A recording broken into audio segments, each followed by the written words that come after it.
ও তোমার গোনা দিন ফুরাইয়া যাবে, যৌবনে লাগবে বাটি। ওই যে দেখো ডাকিতেছে তোমায় কবরের মাটি। ওই যে দেখো ডাকিতেছে তোমায় কবরের।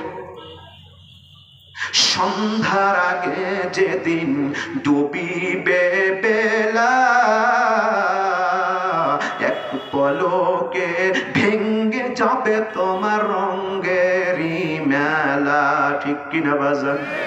আজকে আব্দুল্লাহ আনসারী মঞ্চে 1 মাস হলো একাধারে মাহফিল, আগামীকাল করতে পারবো এই গ্যারান্টি। সন্ধ্যার আগে যেদিন ডুবিবে বেলা, এক পলকে ভেঙ্গে যাবে তোমার রঙেরই মেলা। কার দিবা তুমি জোরে দমক, কার দিবা তুমি জোরে ধমক, কার মাথায় মারবা লাঠি।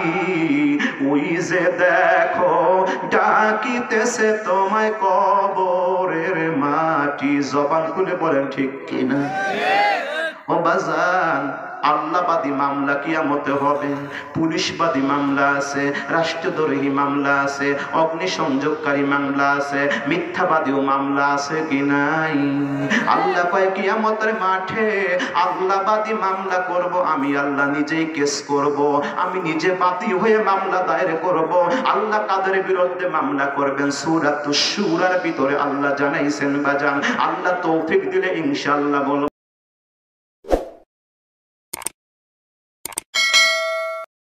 রাসূল নির্যাতিত, লাঞ্ছিত, বঞ্চিত হয়েছেন।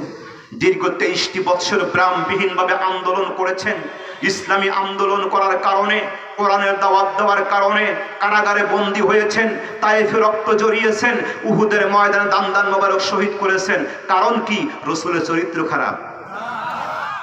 এত আসতে বললেন? রাসূলের চরিত্র খারাপ। রাসূল কি মৌলবাদী ছিল? রাসূল কি যুদ্ধ অপরাধী ছিল? এরপরে রহমতের নবী 3টি বছর কারারুদ্ধ ছিলেন শুধুমাত্র আল্লাহর জমিনে কোরআনের রাজ প্রতিষ্ঠা করার জন্য। আল্লাহর কসম, দিনকে বিজয়ী করার জন্য নবী আমার নির্যাতিত হয়েছেন একটাই কারণ, আল্লাহর কোরআনের শাসন প্রতিষ্ঠার জন্য।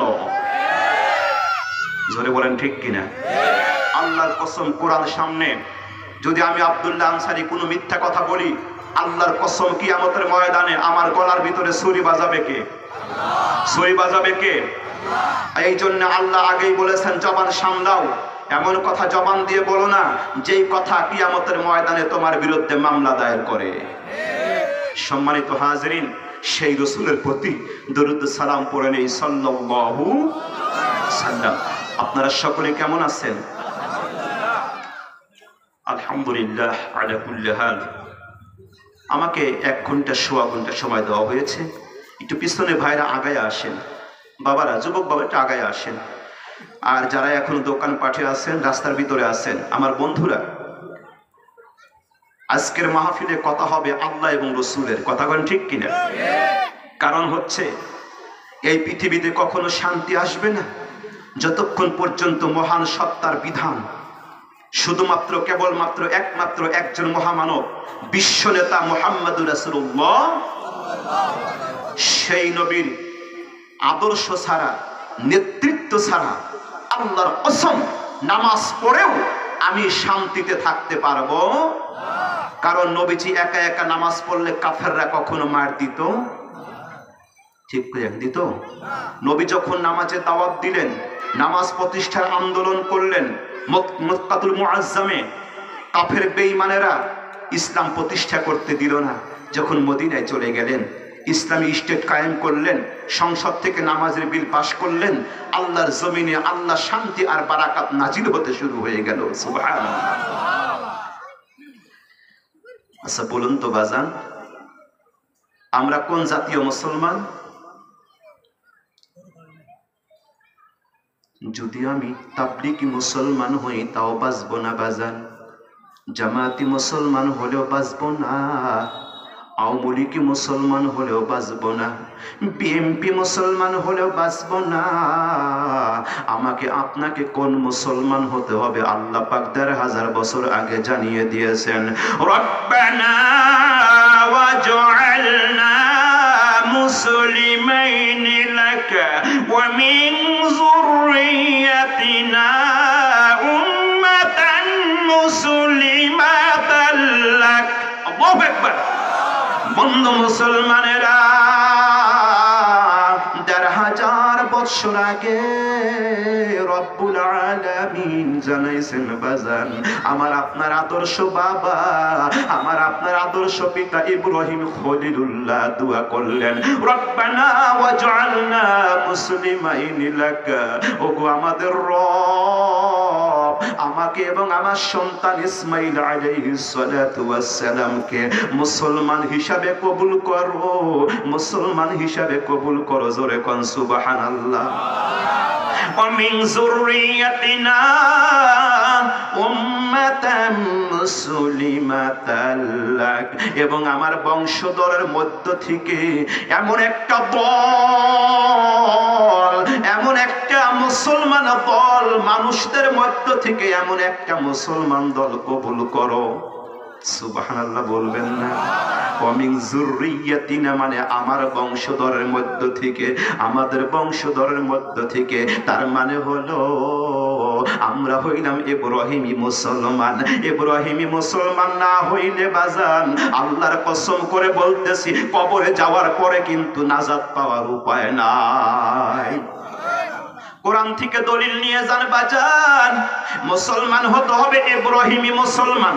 কথা কয় না কোন মুসলমান? মোরা সেই মুসলমান, আমরা ওই মুসলমান। ইব্রাহিম নবী ছিলেন খলিলুর রহমান, স্বপ্নে দেখিয়া পুত্র করিলেন কোরবান। মোরা সেই মুসলমান, আমরা ওই মুসলমান। জবান খুলে বলেন ঠিক কিনা? আমি গজল গিয়ে সময় নষ্ট করব না বাজান। ওই নবীজি ইব্রাহিম খলিলুল্লাহ যখন তিনি দোয়া করলেন, আমার রব দোয়া কবুল করলেন। জোরে কোন সুবহানাল্লাহ। রব দোয়া কবুল করছেন কি করেন নাই? শুধু তাই নয় বাজান, বাবা ইব্রাহিম আর কত সুন্দর করে দোয়া করলেন, রব্বানা ওয়াবআস ফীহিম রাসূলাম মিনহুম। ওগো আমাদের রব, আমার যে বংশধর মুসলমান হিসেবে তুমি কবুল করবে, তাদের মধ্য থেকেই তাদের ভিতরে এমন একজন রসুল পাঠায়ো, এমন একজন নেতা পাঠায়ো, যিনি ইয়াতলু আলাইহিম আয়াতিকা। আল্লাহু আকবার। যিনি আল্লাহ তোমার নিদর্শন, তোমার কোরআনের বিধান, তোমার কোরআনের আইন দিয়ে সমাজ চালাইবে, তোমার কোরআনের বিধান দিয়ে রাষ্ট্র চালাইবে।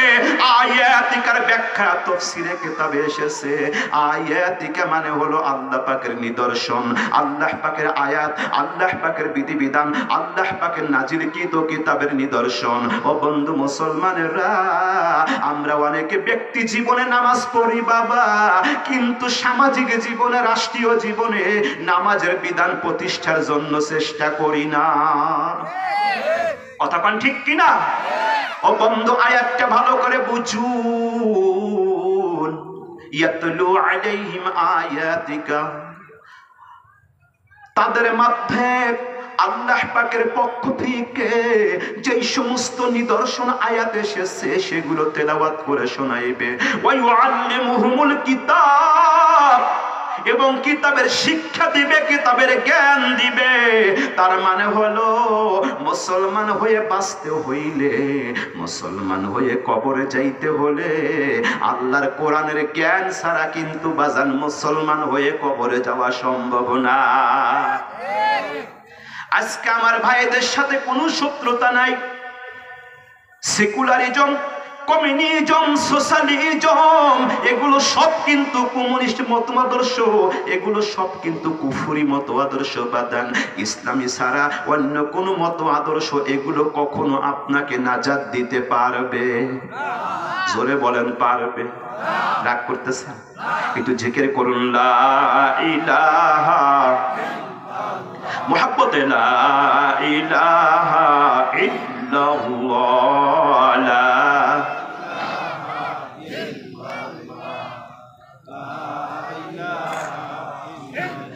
লা ইলাহা ইল্লাল্লাহ মুহাম্মাদুর রাসূলুল্লাহ সাল্লাল্লাহু। ভাইয়েরা বলেন তো, কিয়ামতের মাঠে জাহান্নাম উদ্বোধন হবে কি দিয়ে?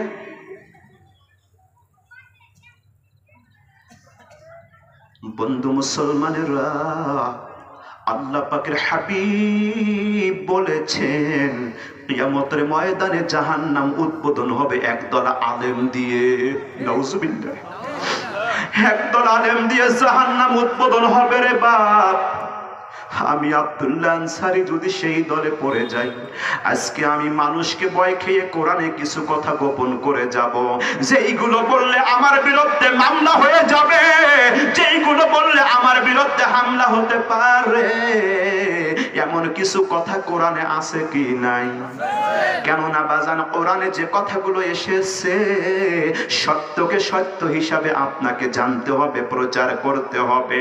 কেননা আল্লাহ বলেছেন, ইয়া আইয়ুহাল্লাযীনা আমানুত্তাকুল্লাহা ওয়া কুলু কওলান সাদীদা। হে ঈমানদারেরা, ওই আল্লাহকে ভয় করো, আল্লাহকে ভয় করো। ওয়াকুলু কাওলান সাদীদা, এবং সত্য কথা বলো, সত্য পথে চলো, সত্যকে সমর্থন করো, সত্যবাদীদের সঙ্গী হয়ে যাও। যারা সত্য কথা বলে সাবধান, তাদের থেকে তুমি দল বিচ্ছিন্ন হইও না। এত আসতে বললেন, জোরে কোন ঠিক কিনা?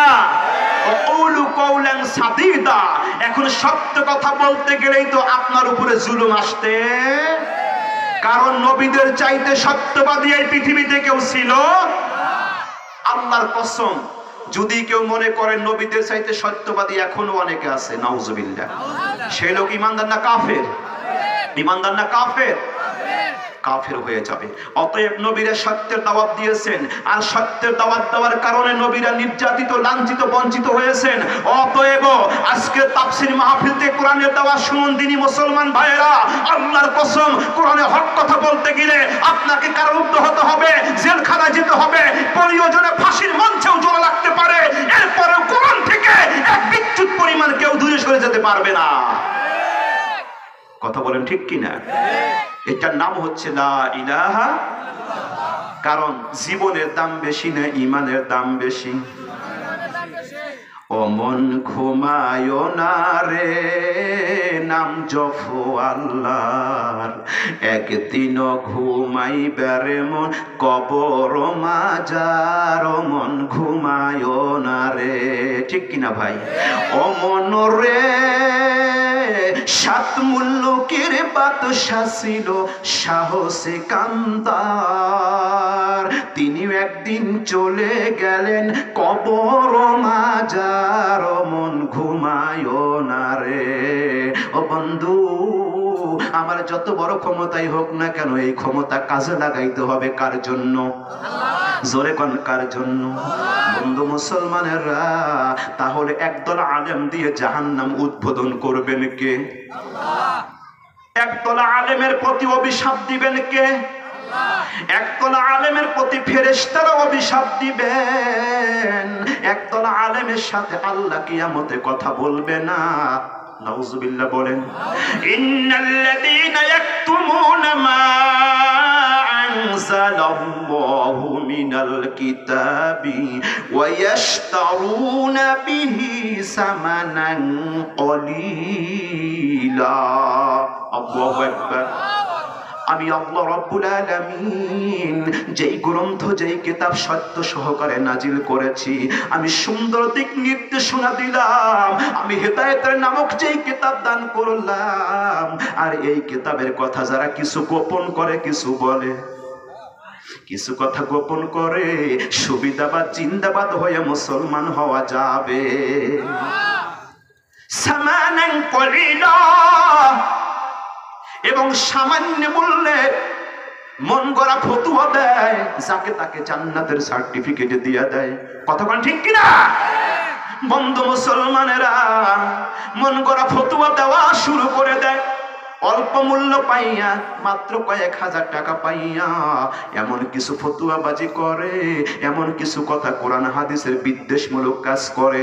আল্লাহ বলতেছেন ওদেরকে কিয়ামতের ময়দানে আর কিছুই পাবে না, কিছুই পাবে না। উলাইকা মা ইয়াকুলুনা ফি বুতুনিহিম ইল্লান নার, তারা আগুন ছাড়া কিছুই খাবে, তাদের পেটের ভিতরে আগুন ছাড়া আর কিছুই ঢুকবে না, কিছুই ঢুকবে না, শুধুমাত্র তারা আগুন খাবে।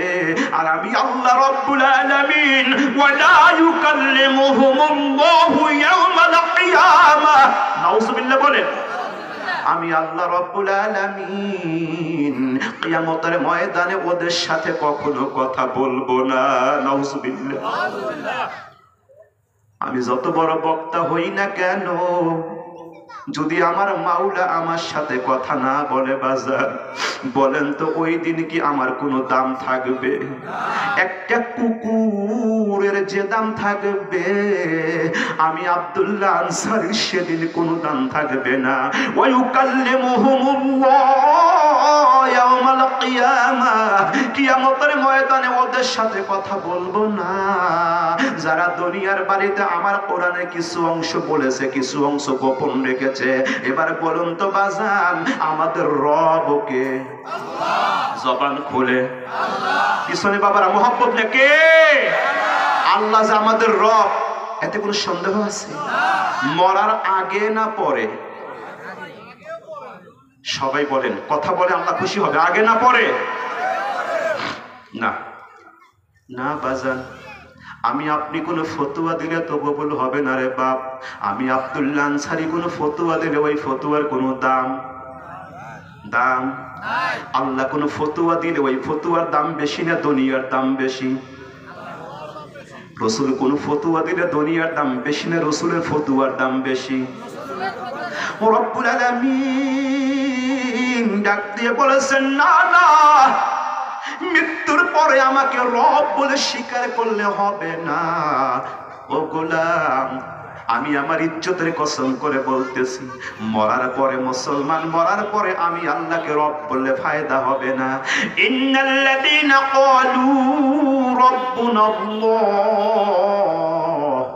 নিশ্চয়ই যারা দুনিয়াতে বলবে আল্লাহ আমাদের রব, কোথায় বলবে? জোরে করে কোথায় বলবে? ও বন্ধু, আমার হাত দুটি, আমার চক্ষু দুটি, আমার পা দুটি আল্লাহ বানাইছে কোথায়? মায়ের পেটে না দুনিয়ায়? কথা কয় না কেন বাজান? মায়ের পেটে তো দরকার ছিল না। আমি তো মায়ের পেটের ভিতরে জীবনেও 2 লোকমা হাত দিয়ে খানা খাই নাই। আমি তো মায়ের পেটে জীবনেও হাত দিয়ে দান গাড়ি নেই। আমি তো মায়ের পেটে জীবনেও 2টি পা দিয়ে হেঁটে হেঁটে কোথাও যাওয়ার দরকার হয় নাই। আমার মায়ের পেটে তো 2টা চোখ দিয়ে দেখার দরকার হয় নাই, ঠিক কিনা? কেন বানাইলেন আল্লাহ জানেন গোলাম। তোমার মায়ের পেটের ভিতরে যদি আমি তোমার চক্ষু 2টা অন্ধ বানাইয়া দেই, বাসার সর যখন তুমি যাবে, তুমি যখন সাবালক হয়ে যাবে, ওই সময় তোমার 2টি চোখের দরকার হবে, তোমার 2টি হাতের দরকার হবে। যে আল্লাহর বান্দা জন্মগতভাবে চোখ 2টি নিয়ে আসতে পারে নাই, পৃথিবীর এমন কোন ডাক্তার নাই ওই জন্মগত 2টি অন্ধ চোখ ভালো করতে পেরেছে? ভালো করে বুঝুন বাজান, একটা আয়াতের তাফসীরে বুঝলে আল্লাহর কসম জান্নাতি মেহমান হয়ে যাবেন। কেননা বাজান মরার পরে রবের সাথে পরিচয় হওয়ার কোনো সুযোগ নাই। যতগুলো তাফসীর পড়েছি কম সম্ভবই না, সুযোগই নাই। মৃত্যুর আগেই রবের সাথে সম্পর্ক হতে, খুব ভালো করে বুঝুন। সূরা হামিম সেজদা 30 নম্বর আয়াত। ঘুম ধরে গেছে আপনাদের? রাগ হচ্ছে? 1 ঘন্টা সময় দিচ্ছে, আছে এবং কার 15-20 মিনিট।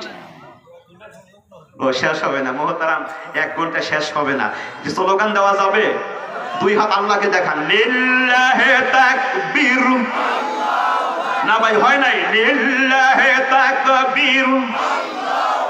আল কোরআনের আলো, আল হাদিসের আলো, কোরআন সুন্নাহ যেখানে, আলেম ওলামা যেখানে, ইবলিস শয়তান যেখানে,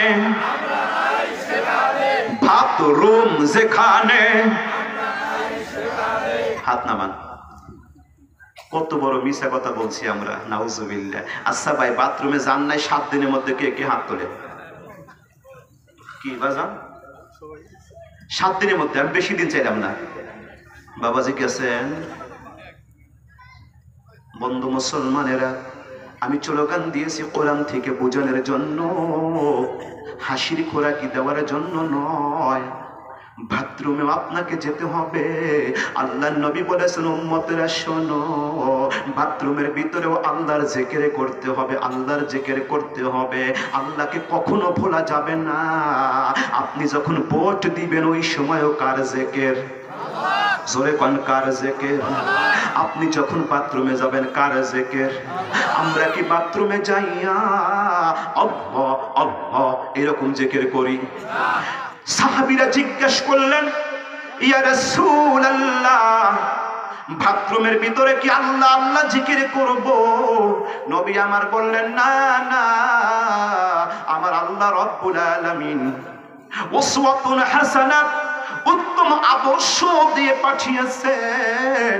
আমি রাসূল বলে দিলাম, আমার কোন উম্মতি যদি 8টা সুন্নত নিয়ে বাথরুমে চলে যায়, আবার বাথরুম থেকে বেরিয়ে আসে, 8টা সুন্নত নিয়ে যখন বাথরুমে যাবে, আমি রাসূল বলে দিলাম আল্লাহ পাকের জিকির করার সওয়াব আল্লাহ পাক দান করে দিবে।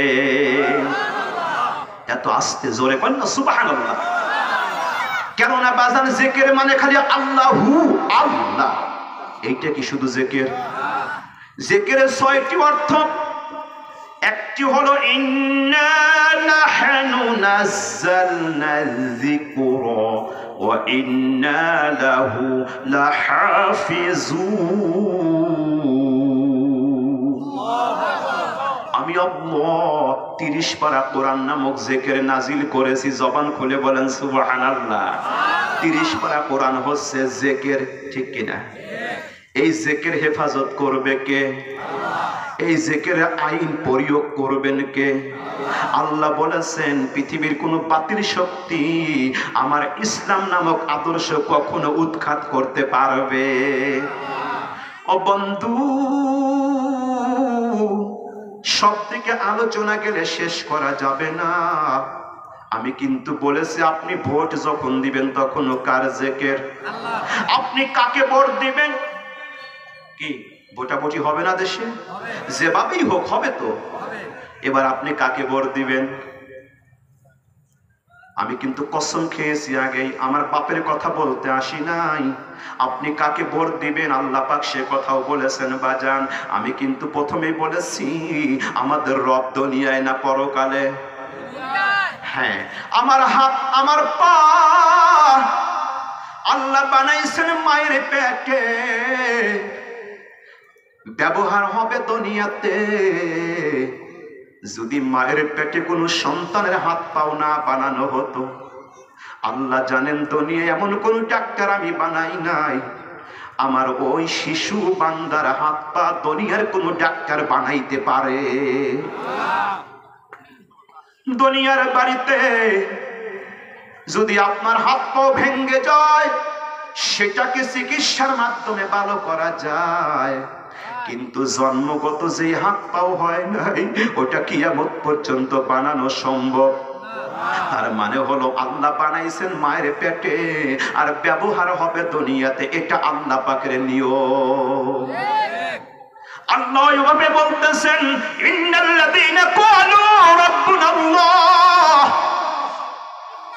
যখন তোমার যৌবন ছিল, যখন তোমার ক্ষমতা ছিল, যখন তুমি ক্ষমতার চেয়ারে বসেছিলে, যখন তুমি দুনিয়াতেই বলবে আল্লাহ আমাদের রব, এরপর আল্লাহ বলতেছেন না না, আমাকে শুধু রব বলে মানলেই হবে না, রব বলে মানলেই হবে না বাজান।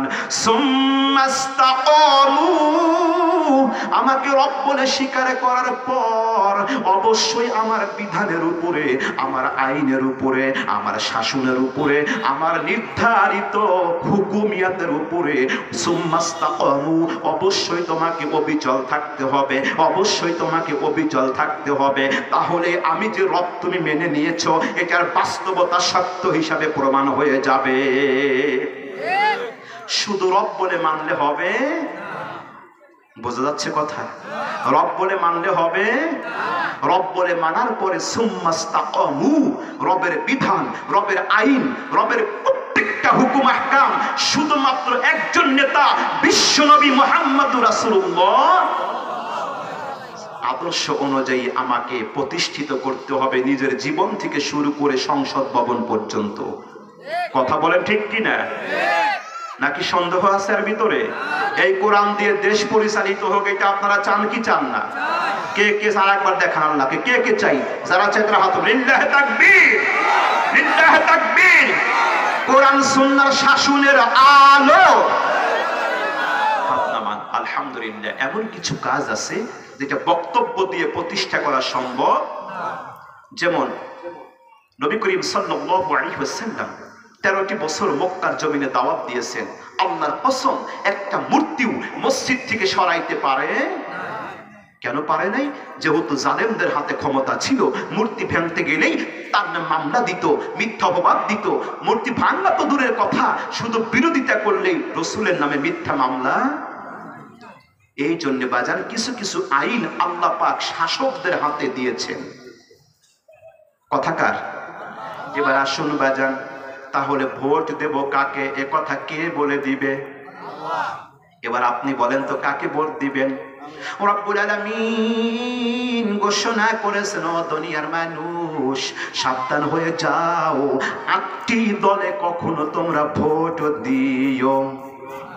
ভোট মানে সমর্থন, বুঝতেছেন তো কথা? ভোট মানে কি? আমার বাপ যদিও হয়, আমি আল্লাহর নামে শপথ করে বলতেছি, রব্বুল আলামিনের কোরআন থেকে নোট করে এনেছি বাজান, 8টি দলে কখনো মুসলমান যোগ দিতে পারবে না, 8টি দলে মুসলমান কখনো ভোট দিতেও পারবে না। নিষেধ করেছেন কে? ওয়ামান লাম ইয়াহকুম বিমা আনজালাল্লাহু ফাউলাইকা হুমুল কাফিরুন। আরেকটু জোরে বলেন আল্লাহু আকবার। ও বাজান, কয় দল? কয় দল? কয় দলে যোগ দেওয়া যাবে না? এটা ভালো পয়েন্ট। আমি কিন্তু বলতেছি বাজান, মরতে হবে সবাইকে, ঠিক কি না? আমরা মরবো না এমন কেউ আছি? আমি যাইতে না চাইলেও যাইতে হবে। কয় দলে যোগ দেওয়া যাবে না? 1 নম্বর, যেই দলের ভিতরে কোরআন দিয়ে বিচার ফায়সালা হয় না। ওয়ামাল্লাম ইয়াহকুম বিমা আনজালাল্লাহ, আমি আল্লাহ রাব্বুল আলামিন যেই কিতাব নাজিল করেছি, যারা আমাকে রব বলে মেনে নিয়েছো, ইন্নাল্লাযীনা ক্বালু রাব্বুনাল্লাহ, মনে আছে তো? আমাদের রব মরার আগে না পরে? মরার আগে যেই ব্যক্তি আমাকে রব বলে মেনে নিয়েছো, রব বলে মেনে নেওয়ার পর একমাত্র আমি আল্লাহর বিধান দিয়ে বিচার ফায়সালা করবে। কেন? রহমতের নবী একমাত্র আল্লাহর বিধান দিয়ে বিচার করেছেন। অতএব নবীর উম্মত হতে হলে আল্লাহর নবীর আদর্শ অনুযায়ী কোরআন দিয়ে বিচার করা ফরজ। তাহলে বন্ধু মুসলমানেরা, যেই দলে কোরআন দিয়ে বিচার নাই সেই দলে যোগ দেওয়া যাবে। 2 নম্বর হলো, যেই দলের নেতাগুলো কাফের, জোরে কোন কি? ও যুবক বাবারা জবান খুলেন কি? আপনার কথা কিন্তু রেকর্ড হচ্ছে, কিরামান কাতিবিনা ইয়ালামুনা মা তাফআলুন। ফেরেশতাগুলো লিখতেছে, ইয়াউমাল কিয়ামতের ময়দানে আপনার সামনে পুঁথিমালা ছেড়ে দিবে। আল্লাহ বলবে, ইকরা কিতাবাকা কাফা বিনাফসিকা ইয়াউমা আলাইকা হাসিবা। ও আমার বান্দা, পড়ো কিতাবাকা, তোমার পুঁথিমালা, তোমার বই, তোমার সংবিধানের কিতাব। কাফা, যথেষ্ট, বিনাফসিকা ইয়াউমা আলাইকা হাসিবা, আজকে হিসাব দেওয়ার জন্য তুমি নিজেই তোমার জন্য যথেষ্ট, তুমি নিজেই তোমার জন্য যথেষ্ট। কেননা রাত 12টার সময় আমি কার কি চুরি করেছি আমার বউ জানে না, মাও জানে। কথা কয় না, জানে। জানে কে? আর জানে কে? আমি যেহেতু চুরি করেছি, সাংবিধানিক নিয়ম হলো একটা করে ভোট দাও, কিন্তু আমি সংবিধানকে লঙ্ঘন করে 5টা ভোট দিয়েছি। এবার বলেন তো বাজান, 5টা ভোট দিলে বাপ হয় কয়জন? কথা কয় না। এই বাজান, 5টা ভোট দিলে 5 জন বাপ নাম লাগবে না? এবার বলেন, 5 জন বাপ যার কিয়ামতে জারজ নাকি ভালো সন্তান? بعد ذلك زنيم مناع للخير معتد أثيم। যারা কল্যাণের কাজে বাধা দেয়, ইসলামের পথে বাধা দেয়, ইসলামের রাহাবাদেরকে দুনিয়া থেকে উৎখাত করার জন্য অবৈধভাবে বেশি বেশি চুরি করে করে ক্ষমতায় যাবে, আল্লাহ সূরা কলমে বলেছেন কিয়ামতের ময়দানে তারা জারজ সন্তান হিসাবে দাঁড়িয়ে যাবে। জোরে কর নাউযুবিল্লাহ। দোষ আমার না আল্লাহর? এই যে আল্লাহ বলছে জারজ সন্তান, দোষ কার? তালি আল্লাহর দোষ। বলেন তো বাজান, জারজ কয় প্রকার? তাফসীরের কিতাবে এসেছে বাজান, জারজ হলো 2 প্রকার। জোরে কোন কয় প্রকার? জারজ হলো 2 প্রকার। ওয়ালিদ বিন মুগীরা বড় বেঈমান, বড় কাফের, সারা জীবন ইসলামের বিরুদ্ধে শত্রুতা করেছে। ও বন্ধু, 1 নম্বর জারজ হলো যারা পিতৃ পরিচয়হীন, অবৈধ সন্তান, বাবা নাই, বিয়ে শাদী হয় নাই, বিয়ের আগে যেই সন্তান হয় তাকে বলা হয় জারজ সন্তান। 2 নম্বর জারজ হলো, একটা হলো জন্মগত আর একটা হলো কর্মগত। কি গত? জন্মগত জারজ একদিন কিয়ামতের ময়দানে মাপ পাবে, আল্লাহ পাক মাফ করে দিবে। কেননা যে জারজ সন্তান জন্ম হয়েছে ওর তো দোষ নাই, দোষ হলো বাবা মার। কথা কোন ঠিক কিনা? দোষ কার? এই জন্য রহমতের নবী বলেছেন, জারজ সন্তানদেরকেও তোমরা গালি দিও না, বাবা মা দোষ করেছে, ও তো নির্দোষী। আল্লাহ নবী বলেছেন, কুল্লু মাউলুদুন ইউলাদু আলাল ফিতরাত, প্রত্যেকটা সন্তান ফিতরাতের উপরে, ইসলামের উপরে জন্মগ্রহণ করে। এই জন্য হিন্দু মায়ের কোন সন্তান ছোট্ট বাচ্চা মারা যায়, ওকে কিন্তু পোড়ায় না, মাটির মধ্যে পুঁতে রাখে। ও বন্ধু, এই জন্য জারজ 2 প্রকার। 1 নম্বর জারজ হলো জন্মগত, আর 1 নম্বর হলো কর্মগত। যদি আপনি ইসলামের বিরুদ্ধে কর্মকাণ্ড শুরু করে দেন, আল্লাহর কসম আপনার ইবাদত আল্লাহর দরবারে কবুল হবে না।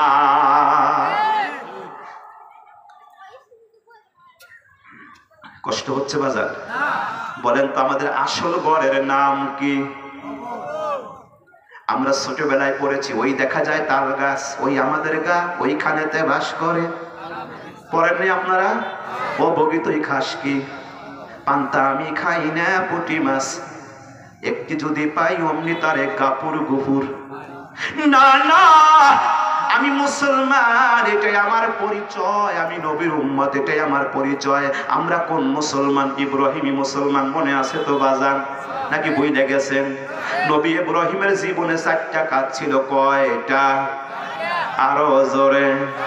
ওই 4টা কাজ যদি কোনো মুসলমান ব্যক্তি জীবন, পারিবারিক জীবন, রাষ্ট্রীয় জীবনে করতে পারে, আল্লাহর কসম ওই এমপি মন্ত্রীও জান্নাতে চলে যাবে, ওই মন্ত্রী সব জান্নাতে চলে যাবে। ও বন্ধু, চারটা কাজ আমার আপনার আদর্শ ইব্রাহিম নবী বলে গেছে।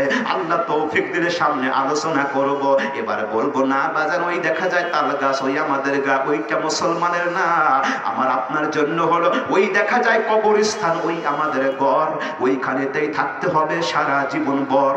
ও কবর তুই চাস কি, টাকা পয়সা নেস কি? না, ঘুষ আমি খাই না, মোমেন বান্দা পাই না, একটি যদি পাই অমনি তারে জান্নাতে ঢুকাই। জোরে বলবেন না সুবহানাল্লাহ। ও বন্ধু, এই কবরের ভিতরে একজন মা কিন্তু প্রথম শায়িত আছে, ঠিক কিনা বাজান? আমি এসেই শুনেছি একজন মা এই কবরস্থানের ভিতরে ঘুমিয়ে আছেন। আল্লাহ নবী বলেছেন, দুনিয়াতে যেই ব্যক্তি আমাকে রব বলে মেনে নিয়েছে, আমার বিধানের উপর অবিচল থেকেছে, আমি রব্বুল আলামিন ওই ব্যক্তিকে মৃত্যুর সময় সুসংবাদ দিয়ে জানটা বাহির করব।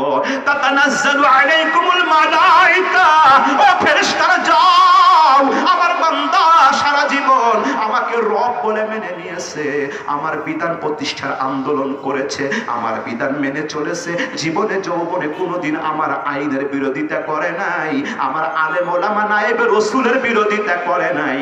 অতএব মৃত্যুর সময় ও ভয় পাচ্ছে, ওর চক্ষুগুলো বড় বড় হয়ে যাচ্ছে। দেখবেন বাজার, অনেক মানুষ যখন মৃত্যুর সময় হয় চোখগুলো বড় বানায় কি বানায় না। ফালাউলা ইযা বালাগাতিল হুলুকুম, কণ্ঠ নারীর কাছে যখন তোমাদের আত্মা চলে আসে, ওয়া আনতা হিনা ইযিন তানজুরুন, তখন শুধু তোমরা তাকিয়ে তাকিয়ে দেখতে থাকো। চতুর্দিকে যত আত্মীয় স্বজন সবাই কিন্তু তাকিয়ে তাকিয়ে দেখতে থাকি, ঠিক কিনা বাজান? আল্লাহ কয়, যতই কাছে হও না কে গোলাম, ওয়া নাহনু আকরাবু ইলাইহি মিনকুম ওয়ালাকিন লা তুবসিরুন, আমি রব তোমার, যেহেতু তুমি আমাকে রব বলে মেনে নিয়েছো। ওয়া নাহনু আকরাবু ইলাইহি, আল্লাহ পাক ঘোষণা করতেছেন, আমি রব্বুল আলামিন তোমরা যারা কাছে আসো তাদের চাইতেও সবচেয়ে নিকটবর্তী থেকে। সুবহানাল্লাহ। ওয়ালাকিন লা তুবসিরুন, তোমরা দেখতে পাও না, তোমরা দেখতে, বসর মানে দেখা, লা তুবসিরুন, তোমরা দেখতে পাও না। ও বন্ধু, ওই কবরে যাওয়ার আগে আমাকে আল্লাহর রাস্তায় তৈরি করতে হবে, ব্যয় করতে হবে। কার ভরসায় আসো রে মন, কিসের করো আশা, এত সাদের বাড়ি ঘর একদিন ভেঙে যাবে তোমার বাসা, ঠিক কিনা? ও তোমার গোনা দিন ফুরাইয়া যাবে, যৌবনে লাগবে বাটি, ওই যে দেখো ডাকিতেছে তোমায় কবরের মাটি, ওই যে দেখো ডাকিতেছে তোমায় কবরের। সন্ধ্যার আগে যেদিন ডুবিবে বেলা, এক পলকে ভেঙ্গে যাবে তোমার রঙেরই মেলা, ঠিক কিনা বাজান? আজকে আব্দুল্লাহ আনসারী মঞ্চে 1 মাস হলো একাধারে মাহফিল, আগামীকাল করতে পারবো এই গ্যারান্টি। সন্ধ্যার আগে যেদিন ডুবিবে বেলা, এক পলকে ভেঙ্গে যাবে তোমার রঙেরই মেলা। কার দিবা তুমি জোরে দমক, কার দিবা তুমি জোরে ধমক, কার মাথায় মারবা লাঠি, ওই যে দেখো ডাকিতেছে তোমায় কবরের মাটি। জবান খুলে বলেন ঠিক কিনা?